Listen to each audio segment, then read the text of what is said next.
Ես շո գնում եմ։ Ես գործից գնում էի տուն, երևում է, որ ես կանչել եմ տաքսին այսինչ ժամին, հասցեն նշել եմ իմ տուն, տնօրենը ասեն աչքիցս ընկել ես։ Մեր security-ն ասեց, որ դու հաճախորդի հետ ես գնացել տուն։ Ստացվում է, դու այդ շրջանում աշխատում էիր մի տեղ, որտեղ աշխատակիցները տնօրենը ուզում էին քո անունը գցել։ Այդ նույն մարդիկ կարային խոսային, որ Արթուրը իմ հետ լուրջ չի շփվում։ Դու էիր ակնարկում Արտուրին, որ առաջարկություն անի։ Ինչու դա ավելի շատ նաև այդ շրջապատի մարդկանց հարցերից խուսափելու համար էր։ Միշտ խնդիր ա եղել, մենք ում հետ շփվենք, ում հետ քայլենք, ինչի համար քայլենք, ու այդ բեռը, այսպես ասած, իմ ուսերին ես ամբողջ կյանքս պտտվել եմ։ Ինչն է, որ Արթուրի մեջ քեզ նյարդայնացնում է այդ կենցաղում։ Չեմ ասի, որ ես այն օրինակելի կինն եմ, ով որ իր համար նախաճաշ է պատրաստում, նոր ատանից դուրս գալիս։ Ոլորտում կայացած դերասանները քեզ ինչպես են ընդունել, եղել են տհաճ իրավիճակներ։ Չդերասանների կողմից ա եղել, ինչ որ գոռոզություն են ցուցաբերել, որ իրանք գլխավոր կերպար են, մենք մի քիչ ավելի ցածր կերպար ենք։ Ողջույն Breakpoint-ի այսօրվա մեր հյուրը բոլորիս հայտնի Մինյոնն է, նույն ինքը դերասանուհի, երգչուհի, նկարչուհի Աննա Գրիգորյանը։ Ոնց ես Ան։ Լավ, մերսի։ Աննա, քո կյանքում նոր փուլ է, ամուսնացել ես։ Ինչպիսին է առօրյատ նոր կարգավիճակում։ Խառը։ Ոնց խառը կար մինչև դա, հիմա ավելի խառն է, որովհետև այդ ամեն ինչին միացել է նաև կենցաղային ամեն ինչը։ Բայց հարմարվել ես արդեն։ Չէ։ Ընդհանրապես չեմ հարմարվել, բայց ինձ թվում է կհարմարվեմ ընթացքում էլի։ Ինչն է հիմնական խնդրեմը։ Առավոտը դուրս եմ գալի, գիշերը վերադառնում եմ, երբ տուն հավաքեմ, երբ հաց սարքեմ, երբ լվացք անեմ այդ մարդու համար շոր հարթուկեմ տան, որ հագնի։ Չեմ հասցնում։ Լավ, այդ կռիվներից դեռ կխոսենք կենցաղային, եթե իհարկե դրանք արդեն կան։ Արի նախ անդրադառնանք մինչև ամուսնություն պատրաստություններին։ Գիտեմ այդ ժամանակ կիսվում էիր քո էջում նաև ընթացքով ու որոշակի անհանգստություններով, այն թեմաներով, որոնք քեզ դուր չէին գալիս։ Արի հասկանանք, նախամուսնական դեպրեսիա ունեցել ես։ Հա, եթե լացել եմ վիդեոլովակներ եմ տեղադրել, այդքան էլ դեպրեսիա չէր, ավելի շատ ոնց որ հարցերով, ինչ որ մեկնաբանություններից, այն որ մարդիկ իրենց դնում են այն մարդու տեղը, որ իրանք պետք է իրանք կարծիքը արտահայտեն, անդամ թե դու չես հարցրել էլի, իրանք կարծիքը շատ են էլի կարևորում, սենց հետևից, տակից ֆրծնելով սենց բերում են, իբր չեն ուզում քեզ նեղացնեն, սենց դե մենք քեզ շատ ենք սիրում, ուզում ենք որ երջանիկ լինես, բայց ախր մայիսին հարսանիք չեն անում, որ ով ասել։ Գնացել եմ հարսանիքի օրը եկեղեցում ասել եմ, այսօրն եմ ուզում հարսանիք անեմ, պսակադրությունս։ Եթե եկեղեցին ինձ չի ասել, հակառակ ասել ամայիս ամենասիրուն ամիսն է, որպես պսակադրության ամիս եւ այլն, դուք ով է ձեզ այդ ասել, ինչ համար ասել։ Շատ էին այդ խոսակցությունները ազդում այդ պահին քո հոգեվիճակի տրամադրվածության վրա։ Դե իրականում ոչ թե մոտ դեպրեսիա էր, այլ էր, որ ես ժամանակից մեջ չէի կարողանում տեղավորվել, լինում էր դեպքեր, որ օրինակ գործ էի պլանավորում, մի քանի հատ իրար հետ մի օրվա մեջ այդ խցանումներից ելնելով հազիվ կարողանում ես օրվա մեջ տեղավորվես, ինչ որ բաներ իրա տեղը գցես, ու մեկ էլ ինչ որ մեկը այդ քո խառը վիճակի մեջ մի հատ կներեք արտահայտությանը դեբիլ բան է ասում, բարձա որ կներվայնանաս ու այդ ներվայնանալը հակառակ ավելի ես ներվայնան դե ոչինչ հարսանեկան դեպրեսիա չի դուք եք ներվայնացնում ուղղակի խառը շրջան է որը իմ մոտ միշտ ա եղել ու նորմալ է որ մարդուն այդ խառը շրջանում դաժե ամենահարազատ մարդը մի բան ասի վրեն կազդի այսինքն իմ մոտ ոչ թե դեպրեսիա ա եղել այլ այդ փուճուր բաներից ուղղակի ներվայնանալ ու չկարողանալ զսպել կանչել եմ այն մարդկանց ովքեր ինձ գոլեգաներ են այսօր իմ կյանքում կան գոնե տարվա մեջ 2-3 անգամ կարան հարցնեն ես ոնց եմ ու տենց ինչ որ պահ կա չէ որ երյակ են կարող է երյակից 2 հոգու հետ դու մտերիմ ես, բայց այն երրորդը այդ երյակի մեջ է մտնում, դու ոնց որ սիրուն չի, որ այդ երրորդ մարդուն չկանչես, դառնա երկուսին կանչել ես, երրորդին չես, նույն ձև էլ գոլեգաներիդ հետ կապված, օրինակ չես կարա էլի մի կամպանիայում որտեղ աշխատում ես, այս մարդկանց ասես գիտեք ինչ կա, ես ձեզ հրավիրում եմ, այն մյուս մարդուն չկանչես, լինում է այդպիսի դեպքեր ու տենց ինչ որ ծիտիկները ծլվլացել են, ականջես որ մարդիկ կային, նեղվում էին, որ ինչ որ շատ հյուրեր եմ ունեցել, արտահայտություններ են իրենց թույլ տվել անել, իմացեք որ դա ինձ ասել է։ Իսկ բարեկամներին կանչել։ Բարեկամների հետ կապված են մարդկանց, ովքեր գիտեմ, որ իմ ամեն հաջողությամբ ուրախանում են ու գոնե ես ֆիզիկապես ժամանակ չեմ կարողանում հատկացնել անգամ իմ ծնողներին, որովհետև շատ խիտ է գրաֆիկս ու ես գիտակցում եմ, որ ես ինքս էլ մեղավորություն ունեմ, որ իմ բարեկամների հետ ժամանակ չեմ կարողանում անցկացնել, բայց այն մարդիկ, ովքեր գիտակցում են, ընդունում են իմ այդ բնավորությունը, այդ իմ գրաֆիկը, իրենց ես հարկ եմ համարել, որ իմ ուրախությունը իմ հետ կիսեն։ Բարեկամների հետ կապված անգամ գիտեմ են, որ из вежливости հրավիրել ենք այն մարդկանց, ովքեր որ papayin կամ մամային մոտիկ են, դե անունները իհարկե չեմ նշի, իրանք հարսանիքի ընթացքում մեզ չեն էլ մոտեցել։ Պատկերացնում եք գնաք ինչ որ մեկի ծնունդին ու չմոտենաս, ասես շնորհավոր։ Ինչքան էլ շատ հյուրեր լինեն, մարդիկ այն որ ընկերուհիներ ունեմ, պահը բռնում էին, գալիս էին նկարվում էին, շնորհավորում էին, անընդհատ գրկում էին, ամեն մի բան ասում էին, բայց այդ բարեկամները իրանց նստած տեղից անգամ չեն էլ վեր կացել, որ գան, ասենք տեսնեն, ձեռք սեղմեն, ասեն շնորհավոր Աննա ջան, այսօր եկել են քո հարսանիքին, որ Ինչի ինչ որ խնդիր կար անձնական։ Չգիտեմ, այնտեղ papan ասում է, որ ինձ մոտեցել են, բան, բայց ասենք պապ ջան, քո հարսանիքին չեն եկել, իմ հարսանիքին են եկել, ոնց որ շնորհակալություն, տեսություն։ Լավ, անդրադառնանք քո եւ Արթուրի հարաբերություններին, մինչեւ ամուսնանալը դուք 4 եւ ավելի տարիներ ընկերություն եք արել ու միտեղ ֆիքսել եմ, որ անգամ դու ասում ես, որ ես վերջում դու էիր ակնարկում Արթուրին, որ առաջարկություն անի։ Ինչու դա ավելի շատ նաեւ այդ շրջապատի մարդկանց հարցերից խուսափելու համար էր։ Իրականում թե ես աղջիկ եմ, ես էլ եմ անընդհատ պատկերացրել այդ առաջարկության պահը, տարբեր ձևեր եմ մտածել, սկզբի տարին ուրիշ ձև եմ պատկերացրել, երկրորդ տարին լրիվ ուրիշ ձև եմ պատկերացրել, դե ժամանակը գալիս է նրան, որ երբեմն լինում է ֆինանսականից ելնելով, կարա պատկերացումները իրականության հետ չհամապատասխանի զուտ ֆինանսից ելնելով, այնպես էր ստացվում, որ անընդհատ ասում եմ, արդ, դե ոնց որ էս էլ ամուսնացավ, սրան էլ էս արին Հենց տենց էլ եղել է, էլի ինչը որ կա, անկեղծ ասում եմ։ Շատ էի բզբզում, որովհետև ես էլ էի ուզում, ինքն էլ ոնց որ պրինցիպ էր ընկնում, դե որ դու ասում ես, դա էլ արդեն ոնց որ անակնկալ չի լինի։ Իսկ այդ շրջապատի հարցերը, որ անդադար օրինակ հարցնում էին, բա երբ եք ամուսնանում, բա նորություն չունեք, բա երբ եք։ Դե այդ հարցերը միշտ են լինում։ Ես էլ դու էլ գիտենք, միշտ են լինում, կլինի ամուսնուց, բա երբ եք ամուսնանում, բա երեխա երբ եք պլանավորում, բա երեխու կակաշկի գույնը ինչ գույն է։ Ինչ ասես ասում են, ինչ ասես հարցում են, ատամատիկ եղավ, բա ինչ վերցրեց, այդ հարցերը սենց թե նենց միշտ լինելու են, բայց կոնկրետ իմ հետ կապված ես այդ շրջանում մի քիչ վատ ոլորտում էի աշխատում, չեմ հերքի կասեմ, որովհետև գիշերային շրջանում էի աշխատում, ես երբեք դա չեմ հերքել, ես միշտ խոսել եմ այդ մասին, որովհետև ես ոչ մի վատ բան չեմ արել, իմ մոտ եղել է этап, որ ես նախարարությունում եմ աշխատել, կոպեկներ էի աշխատում, ես դրանով ոչ կարայի վարձով ապրեի, ոչ կարող էի գնալ գալ հրազդան, ճանապարհածախս ու հասկացա մի этап, որ ես կարող եմ զբաղվել այն աշխատանքով, որը ինձ համհաճույք է պատճառում, ես երգում եմ, իմ երգելը ես սիրում եմ, բայց այդ շրջանում այնպիսի մի հատ խումբ ընկա, որտեղ որ պիտակավորում են աղջիկներին։ Եղել է այդպիսի դեպք, որ ես գործից գնում էի տուն, երևում է, որ ես կանչել եմ տաքսին այս ինչ ժամին, հասցեն նշել եմ իմ տուն ու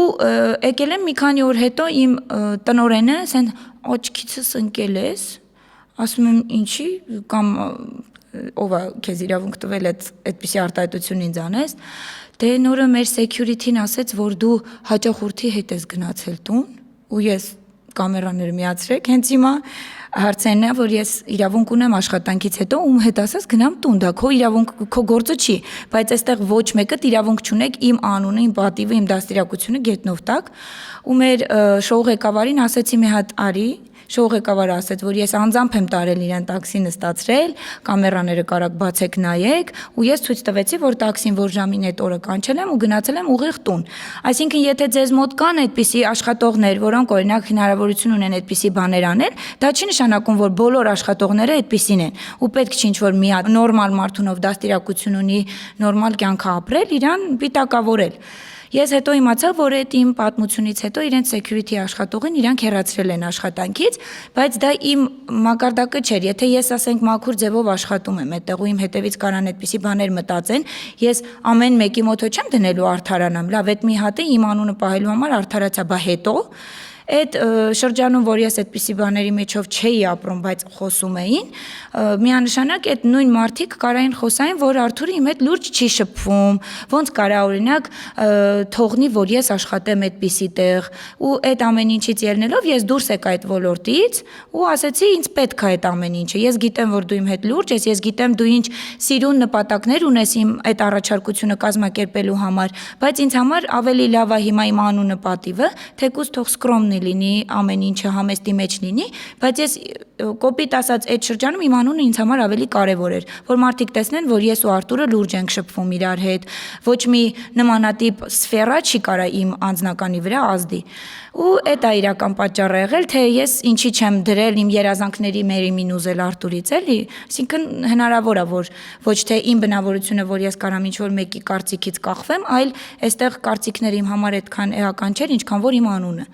Այսինքն ստացվում է, դու այդ շրջանում աշխատում էիր մի տեղ, որտեղ աշխատակիցները տնօրենը ուզում էին քո անունը գցել, միտումնավոր գուցե։ Կոնկրետ այդ դեպքը, որը որ ես ձեզ պատմում եմ, այդքան էլ միտումնավոր չէր, որովհետև իրանք աշխատակիցն էր ուզում։ Ինքը չէր էլ նայել ես ուր եմ գնում,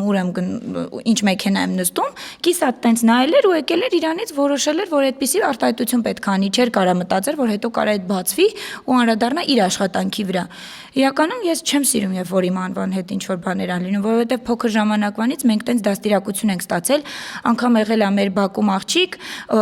ով որ մի քիչ չեմ կարող ասեմ ինչ ընտանիքից էր, չեմ ուզում էլի պիտակավորը էլի եմ ասում,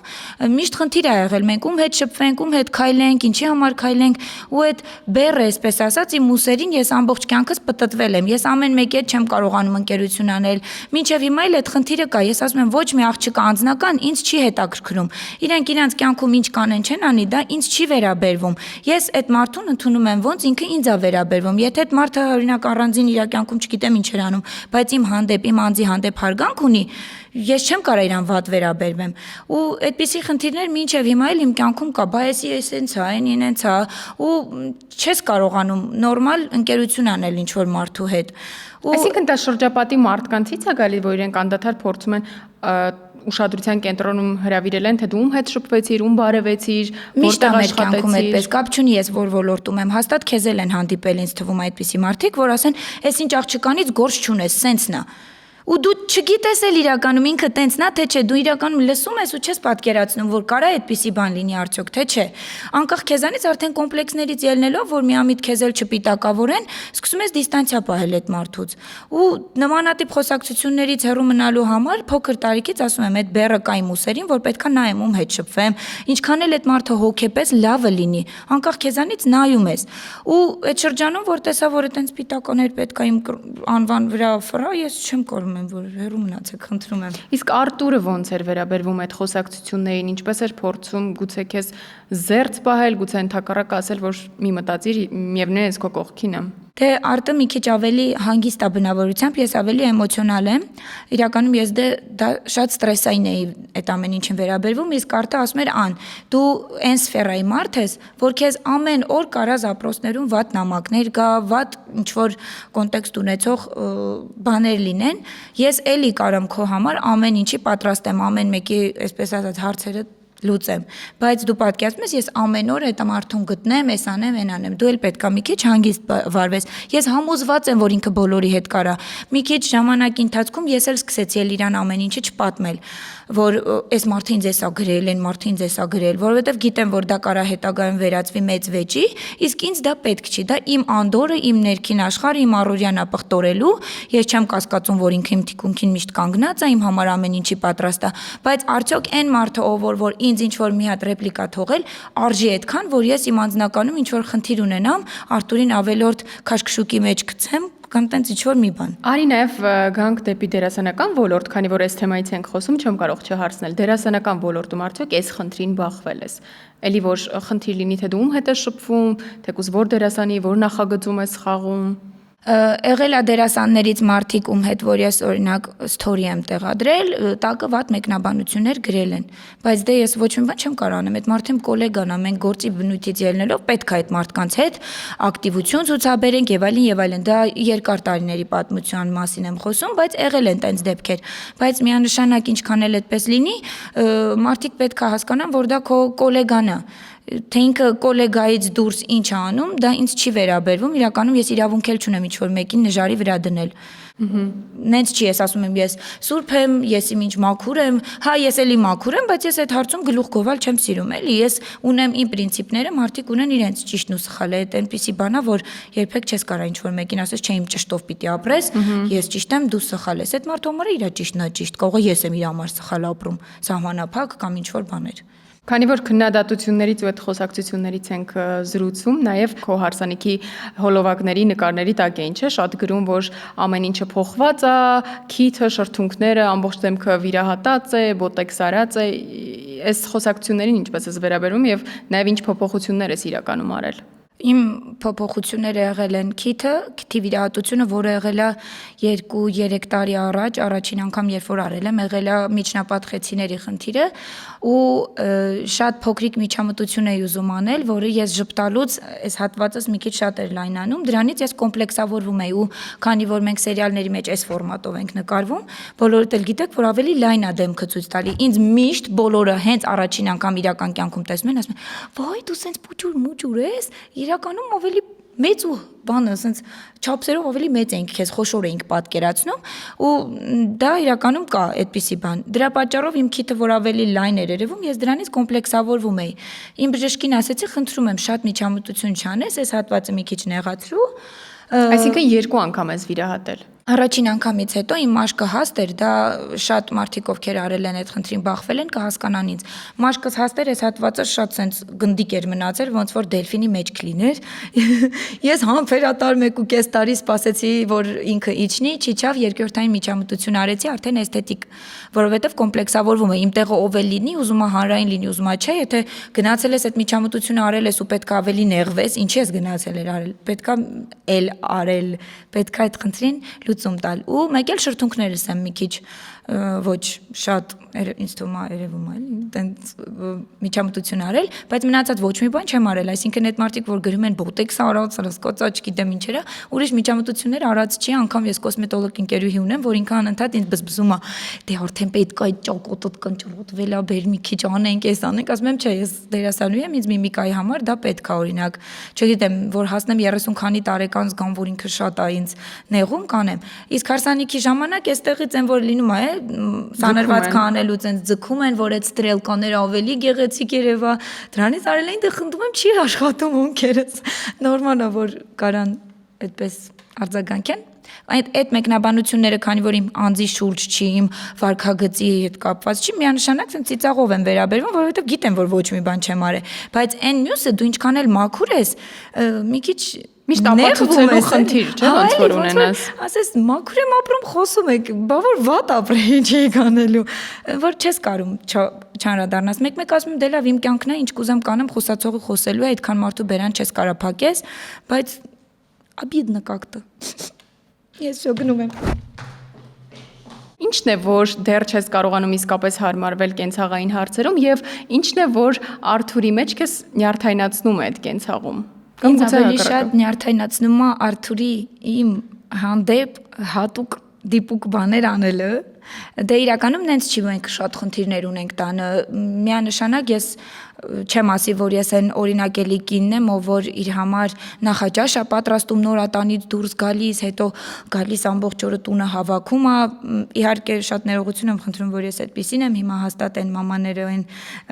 մեծերը, ովքեր որ այդ օրինակելի կինն են եղել, ինձ լավ կքարկոծեն, բայց ժամանակից մեջ չեմ տեղավորվում ու դա Արթուրն էլ է ընդունում, այսինքն եթե ինքը որպես տղամարդ դրան դեմ լիներ, միանշանակ ես կկրճատեի իմ գրաֆիկից շատ բաներ ու կանեի այն ինչը որ ես կարամ անեմ տանը։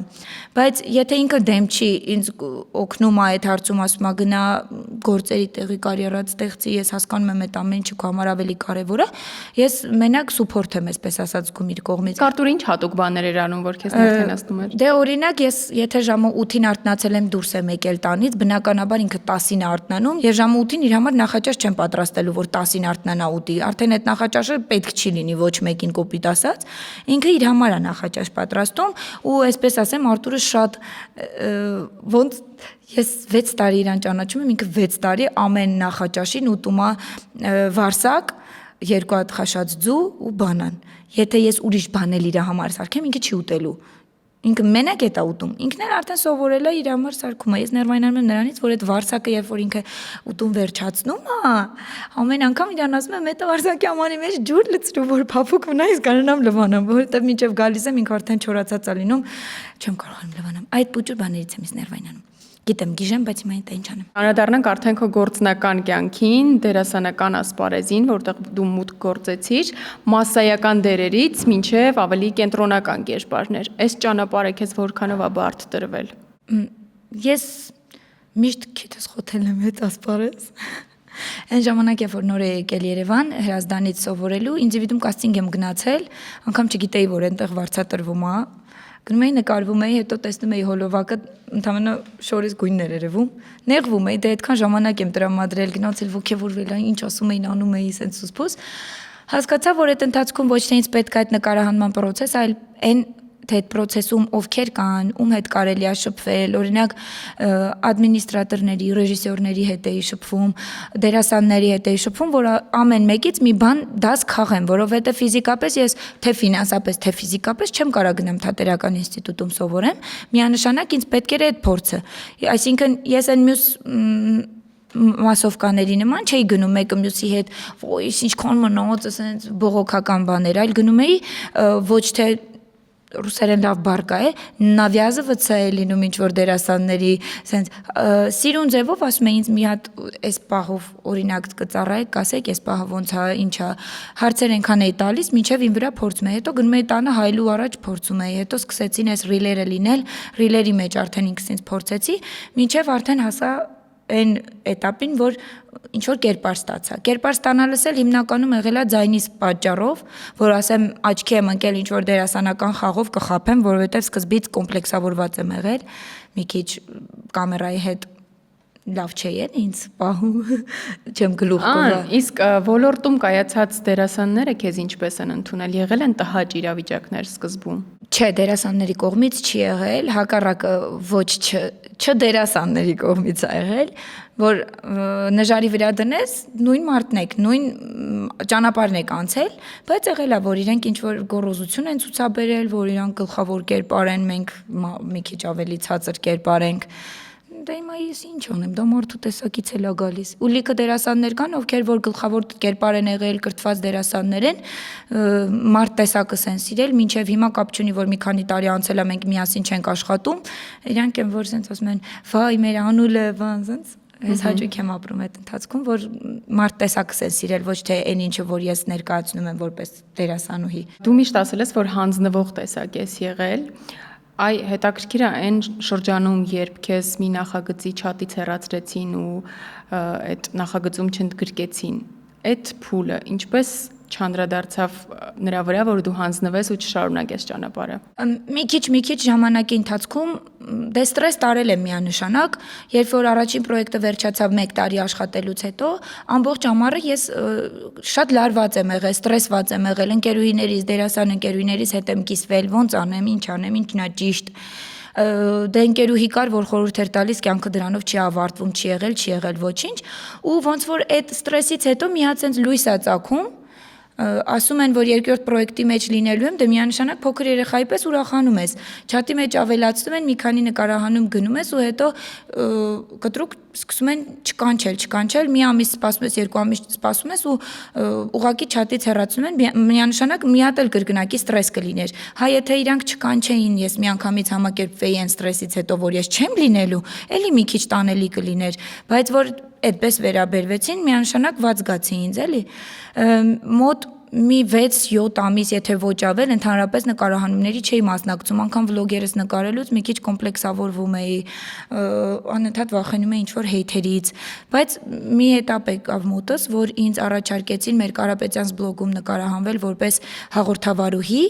այնտեղ ես հասկացա, որ եթե ինձ թույլ տան, հնարավորություն տան, որ ես ինձ բացեմ, ցույց տամ այն ինչը որ կարողանում եմ, հաստատ ես ինքնավստահ կլինեմ։ Ու այդ պրոյեկտում ես այնքան իմպրովիզներ էի արել, ես ինձանից շատ գոհ էի որպես հաղորդավարուհի։ Ու ավելի բացվեցի, իսկ նախորդ պրոյեկտում ինձ անընդհատ սահմանափակում էին։ Ես ինչ նոր իդեաներ ուզում էի առաջարկում էի, ինձ չէին թողնում։ Բա չէ, այդ պետք չի ձեր բան Instagram-յան հարթակները բերեք սերիալի մեջ եւ այլն, այսինքն ոչ մի բան չէին թույլ տալիս, որ ես ինձ փորձեի։ Հետո այս Կարապետյանց բլոգից հետո մեր ռեժիսորը Վարշամն էր, ինքը ինձ կարոտում են նախագծի մեջ կերպար տվեց, որ ոնց որ խաղամ։ Հետո այդ սերիալը կիսատ մնաց ինչ-ինչ պատճառներով մեր հետ կապված չէր էլի, US Armenia-ի հետ էր կապված։ Մի խոսքով այդ կերպարից հետո ես ավելի սենց ինքնավստահ դարձա, ասեցի լավ, եթե ուրեմն պրոյեկտների մեջ դեռ առաջարկներ լինում են, ոչ թե ես եմ գնում կաստինգների, այլ ինձ են առաջարկում, հենց ինձ են ընտրում, ուրեմն կա մի բան։ Ուրեմն պետք չի այդ ջփակել այնպես, ոնց որ երկի էջն են փակել։ Ու ամռանը հունվարից մինչև հուլիս ամիս։ Ես ոչ մի պրոյեկտների մեջ չնկարվեցի, էլի սենց հանգստանում եմ, ասում եի, Աստված դուր կբացի, հաստատ եթե ինձ ընտրում են, կլինի, սպասի ուղակի քո համար, ու տենց ստացվեց Ելենա Արշակյանի մոտ։ Միամիտ ու տենց այնքան շնորհակալ եմ, որ իրանք թողել են ես ինձ ներկայացնեմ նենց ոնց ես կամ իմ ուժերը փորձեմ, որովհետև դա ինձ էլի մոտիվացնում է, որ ես ավելին կարամ, որովհետև ինքս տեսակով ինձանից միշտ դժգոհ եմ, անընդհատ դու ավելի լավ կարայիր, հիմա ես այս երկրորդ պրոյեկտում արդեն ոչ թե Լիլիթի կերպարը, այլ էս նոր կերպարը, այնպես եմ անելու, որ ավելի լավը լինի, քան Լիլիթին է, ոչ թե գլուխ եմ գովում, այլ ինձանից ավելին եմ պահանջելու, էլի։ Մերսի շատ Ան, շատ հետաքրքիր անկեղծ զրույցի համար, վերջում ունեմ կարճ հարցեր քեզ համար, որոնք վերաբերվում են քեզ եւ Արթուրին։ Ով է ավելի խանդոտ, դու թե Արթուրը։ Ես։ Ով է ավելի նեղացկոտ։ Ես։ Ով է ավելի կռվարար։ Ես։ Ով է ավելի տոքսիկ։ Դրանից ոչ մեկս էլ չենք։ Ով է ավելի հիշաչար։ Իրար հանդեպ ես։ Ով է ավելի ռոմանտիկ։ Ես։ Եվ ով է ավելի փնթփնթան։ Ես։ Ոչ մի բան Արթուրին չնշվեց այստեղ։ Դե Իսկ Արթուրը։ Արթուրը Ով է ավելի բարի։ Երկուսս էլ։ Այդ բարությունը մեզ շատ է խանգարում իրականում, բայց ոչինչ։ Բարություն արա գցի ջուրը, ով չտեսնի Աստված կտեսնի։ Շնորհակալ եմ շատ Աննա, իրոք լավ հաճելի զրույցի համար։ Ես էլ եմ շատ շնորհակալ հրավերի համար։ Այսպիսին էր Աննան Մինյոնը մեր տաղավարում, դուք չմոռանաք բաժանորդագրվել մեր ալիքին, թողնել մեկնաբանություններ եւ սպասել մեր հանդիպմանը շուտով։